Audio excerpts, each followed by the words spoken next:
Taip, dar tiesiog noriu pranešti esamiems ir būsimiems klientams vėjos laistymo sistemoje, kad yra šiuo metu objektas išskirtinis, dėl ko išskirtinis yra valdomas būtent 9 voltų kompiuteriu. Tai būna daug objektų, kai nėra elektros galimybės, 220 nėra įtampos ir nėra galimybės kaip pasijungti. Tai tiesiog yra labai paprastas sprendimas, yra mūsų Rainbeyond firmos kompiuteriukas, kuris valdomas yra 9 voltų baterija. Tai paprastas dalykas, baterija, tas elementas įsideda į vidų ir visiems metam, mes vadinam kroną, šiaip gal lietuviškai elementas, ir visiems metam užtenka to elemento, tai labai patogus valdymas.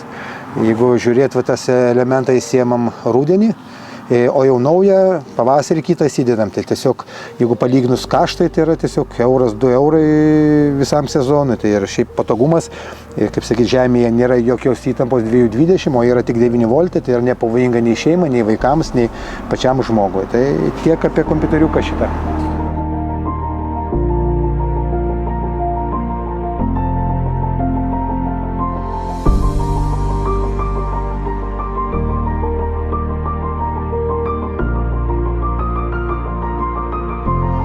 Ir dar kaip tik tai šiuo metu pasitaikė objekte šeimininkas šios sklypo, tiesiog paklausiau, kaip gėlės, sakė šeimininkė ir šeimininkas yra labai patenkinti gėlėm ir jų laisvimu.